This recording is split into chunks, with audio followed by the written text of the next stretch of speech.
Welcome to Foreign Countries, Conversations in Archaeology with me, Ash Lenton. The website is foreigncountries.podbean.com. If you're enjoying Foreign Countries and you think it's worth $2 a month just to keep it going, please become a patron of the show. Go to patron.podbean.com/foreign countries. I'm talking today to Maureen Carroll, Professor of Archaeology at the University of York. Maureen spent about a decade researching her book Infancy and Earliest Childhood in the Roman World. It was published in 2018. Although the study of children and childhood in the ancient world is not uncommon, it seems that infancy has been seriously overlooked. So welcome, Maureen, and tell me, when did you first realise that there was such a lacuna in our knowledge? Well, I published a book in 2006 on Roman funerary inscriptions, and that was a very interesting piece of research because I chose to look at how Romans recorded their own lives, even if it was just a snapshot, name, age at death, where they came from. And I noticed that there was an underrepresentation of funerary inscriptions that commemorate very young children. They do exist, but they seem to be in the minority.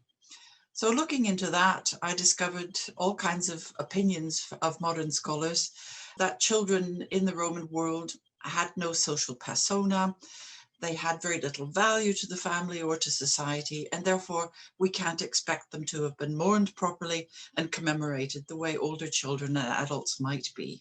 That struck me as a bit strange. It seemed a little bit black and white and a little bit too extreme to me. And so once I finished that book, I wanted to do a project looking at infant death and burial. And this was something quite novel because I'd read that Romans rarely buried their infants properly and that they were not mourned when they died at the age of a few months or a year. And I thought, well, that's all very interesting to say, but has anybody actually gone to the cemeteries? Has anybody looked at the excavation reports of cemeteries?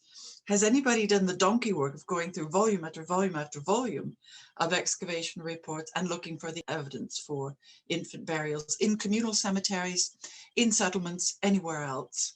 The answer was no, no one had.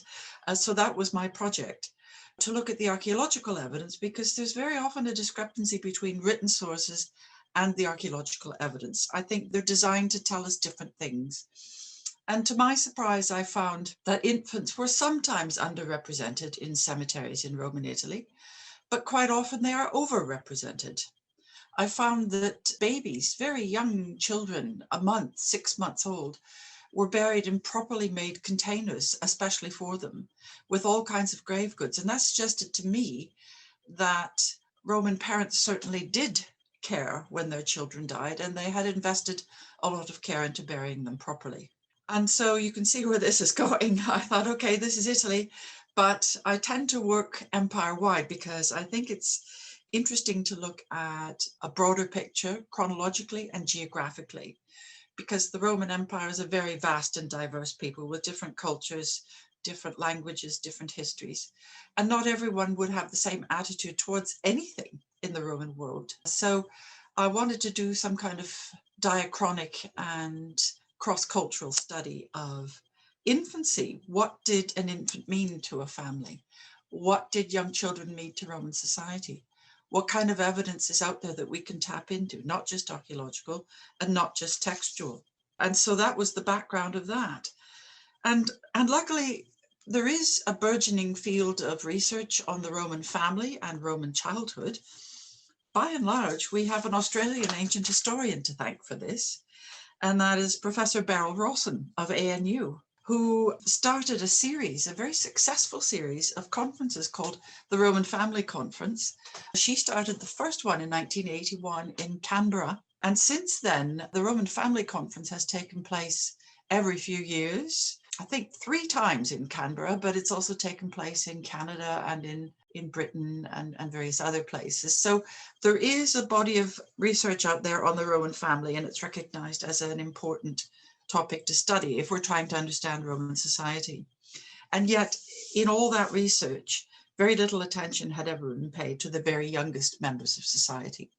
And so I felt it was worth looking at those children under the age of 1 who are either not mentioned very often in Roman sources, the written sources, or who are neglected in modern scholarly work as well.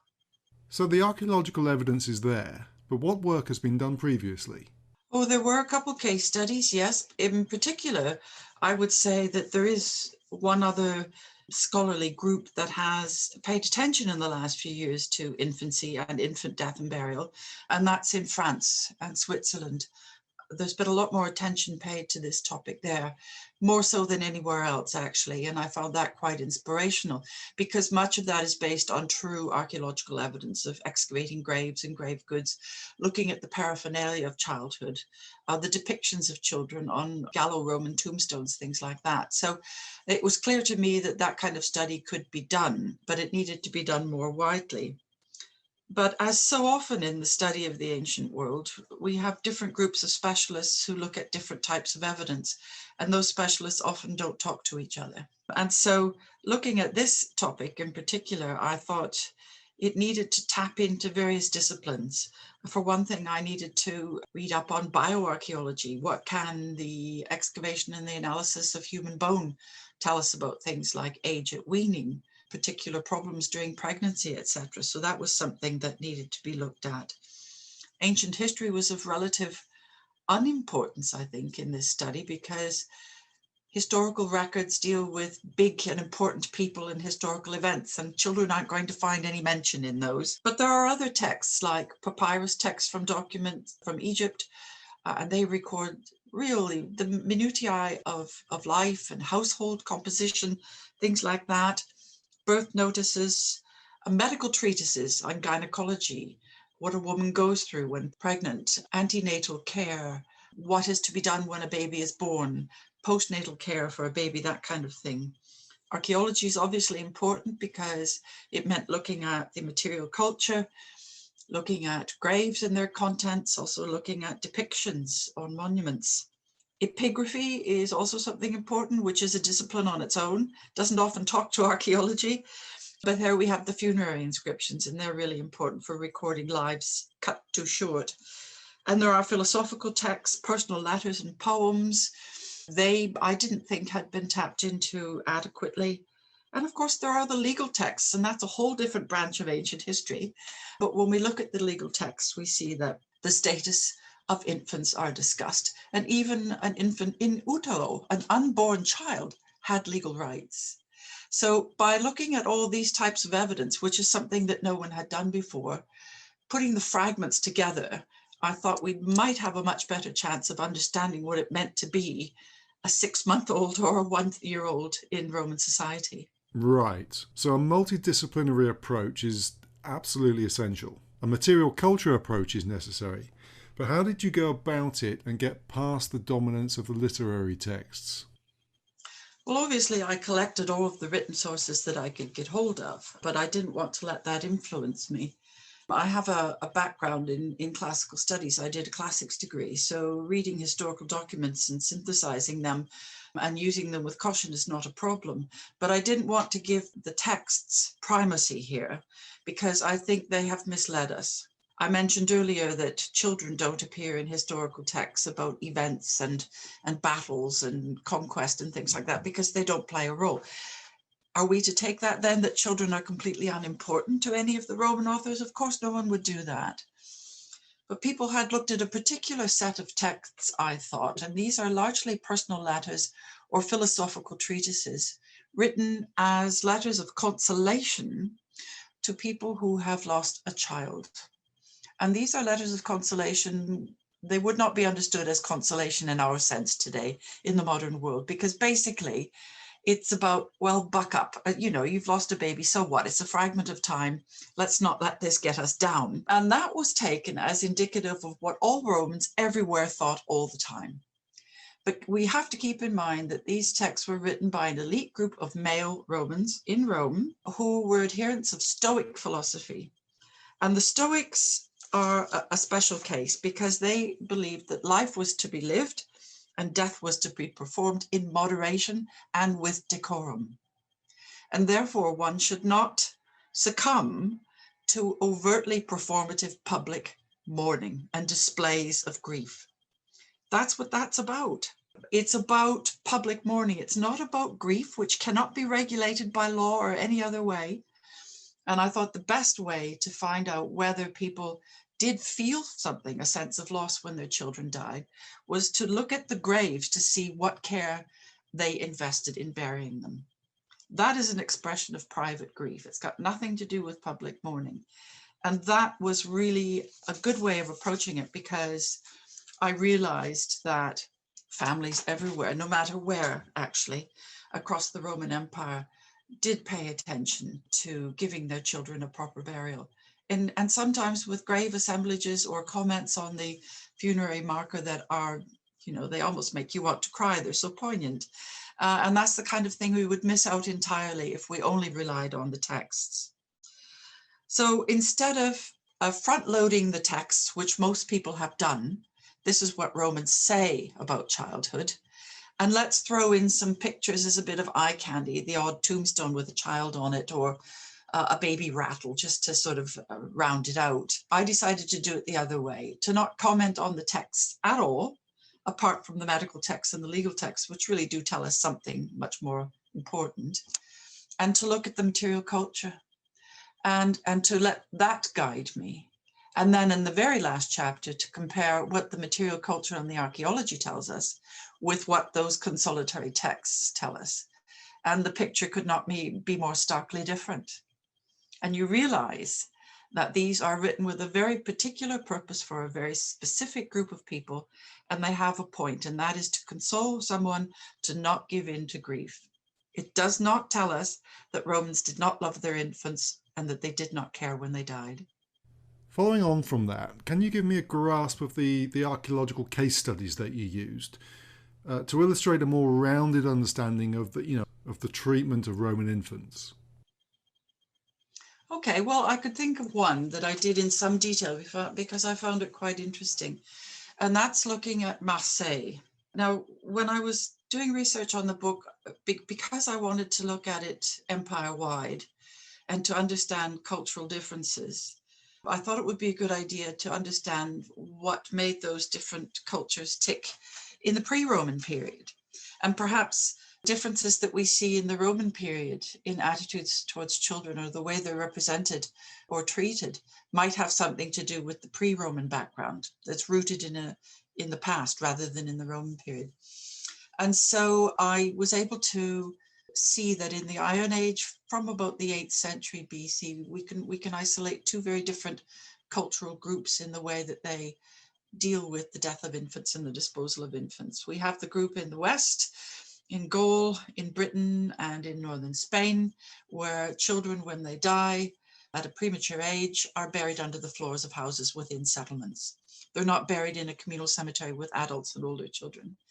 And then we have the second group, which is more central and eastern Mediterranean.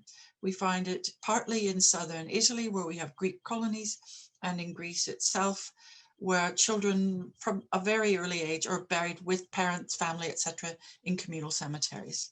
So I thought that was interesting. And it made me think about Marseille on the south coast of France, because Marseille, of course, is within that Celtic Gallic realm. And of course, Marseille is a settlement that goes back into the early Iron Age, where we have evidence for burial of children under floors of houses and so on. But in the 6th century, Greeks settle in Marseille and they set up a Greek colony. And of course, if you live in a Greek colony, you die in a Greek colony, and there are cemeteries all the way around Marseille. Then it becomes a Roman city and there are Roman burials. So it seemed to me that you'd have something Iron Age, Greek and Roman. And let's look at that and see if we can follow these cultural differences. And it was quite evident that there are specific ways that the Greek colonists buried their children, and they are always in the communal cemetery. No longer are children that die prematurely buried under the floors in settlements, so it's following that Greek cultural pattern. They're buried in things like specially made wooden coffins, they're given grave goods, and so on. And then when we come to the Roman period, we find that there are even more very young children represented in the graves. They are buried in different containers. There are still some coffins being used, but largely it's stone containers or ceramic containers, that kind of thing. And there's a slightly different set of grave goods that are given to them. So I thought that was a fairly useful thing to do. And it also allowed me to explore the idea of children who had not been born full term, but might have been fetuses or premature or stillbirths. If we're thinking that, if we believe with modern scholars that a very young child had no social persona, no value to society, would we then expect that the premature infants and fetuses, etc., would we expect them to be buried in the cemetery and to be given the same amount of care as those that were born full term? And the answer is quite often in Gaul and in Marseille, yes, we do find them. There they are. And again, it sheds light on this idea of what makes up a person. And even today, there are various differences culturally and legally about what personhood is and who is a person morally and legally. And I think in antiquity that existed as well. So that was a very good case study to follow broadly, chronologically, with 3 different cultures, how infant mortality was handled, both within the family and within society. So personhood is quite evident in the archaeological evidence. Is this apparent across the Roman world? Well, I looked at the length and breadth of Italy. I had the great fortune to have a fellowship to study at the British School in Rome for 3 months and just plowed through the library on sometimes very obscure Italian journals, but there it was, all waiting for me to be mined, so to speak. I looked at Gaul, all of it. I looked at Spain. I looked at Roman Germany and the Netherlands as well. I looked at Roman Britain, Greece, North Africa, some parts of the west coast of Anatolia, a little bit of the Middle East, Jordan and Israel, if there was evidence, and also evidence from the northern Roman provinces along the Danube. So I tried to be as inclusive as I could be.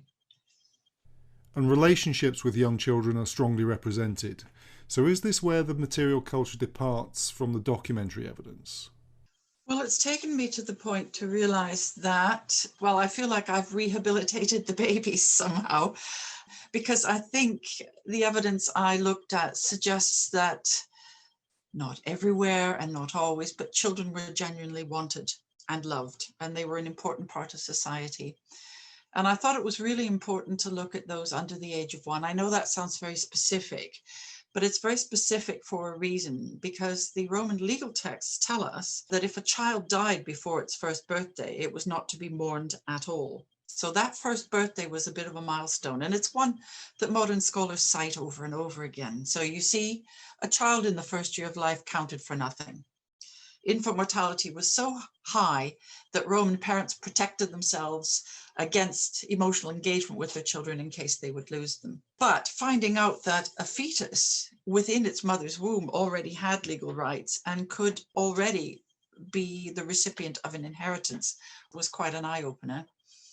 To realize by looking at the medical treatises that a child in the uterus, while the mother is pregnant, had a kind of life course where there are stages of growing within the womb that doctors were aware of and discuss in their medical treatises, that was really interesting. It was also interesting to see that the first year of life after birth was packed full of milestones, you know, within the first bath and so on, and then the child is given the breast, so it's starting to be fed. Then on the 8th day for girls, the 9th day for boys, it's named officially. That's a milestone. Within 30 days, the birth of the child had to be officially registered in front of magistrates.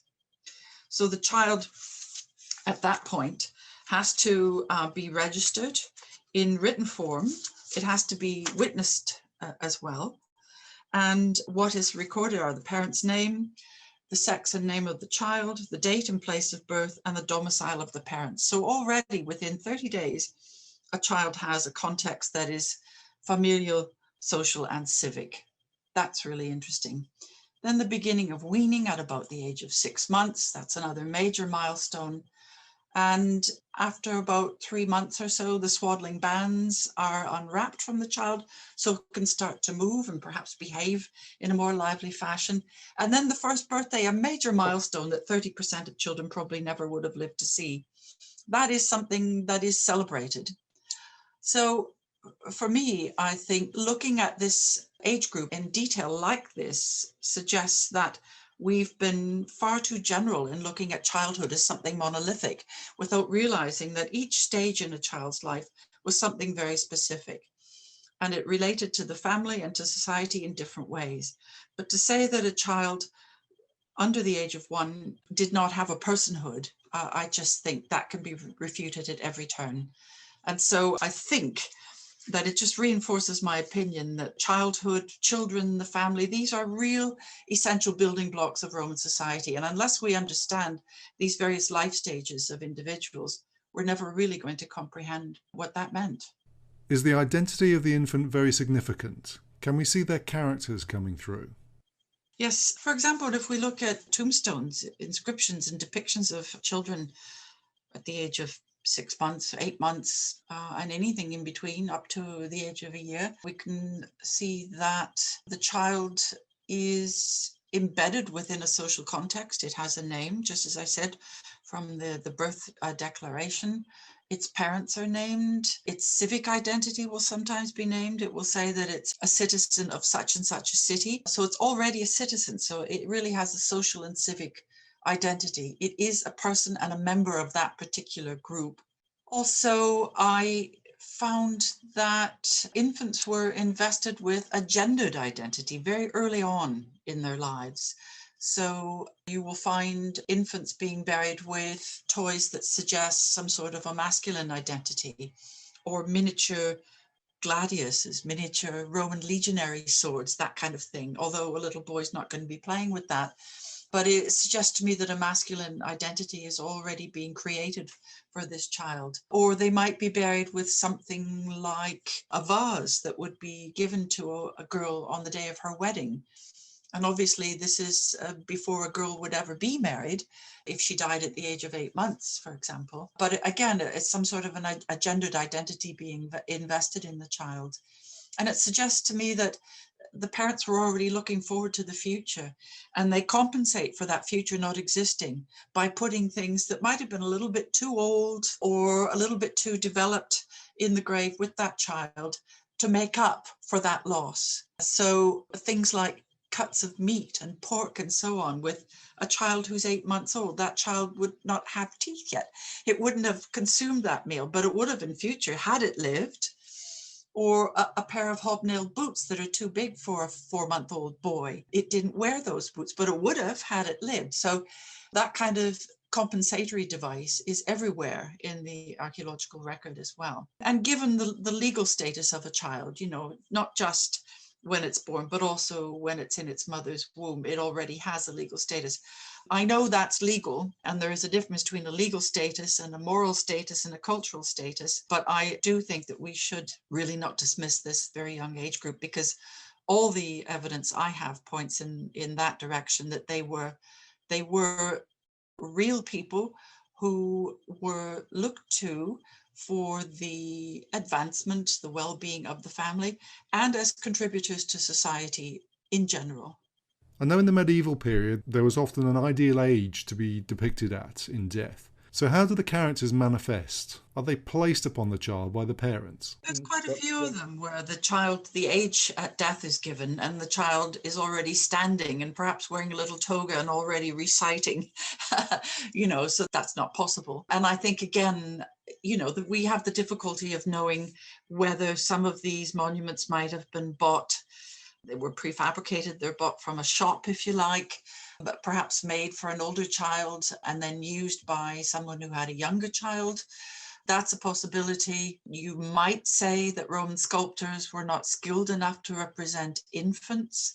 That, I can tell you, is wrong. But it also might be that, again, the family is kind of compensating, adding a few years onto the life of that baby to compensate for it not having got to the age of a 4, 5, 6, or 7-year-old.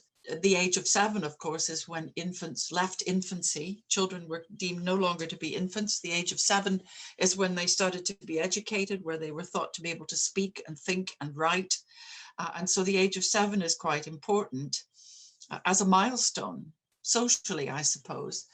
But of course, children under 1 who died in that age group never accomplished that. So there is that group of depictions that show the child looking older than it really was, according to the inscription. But there are also numerous stones I found, particularly the ones that commemorate a mother who may have died in childbirth with her infant, where the infant is depicted as a baby, a tiny baby wrapped in swaddling clothes, cradled by its mother.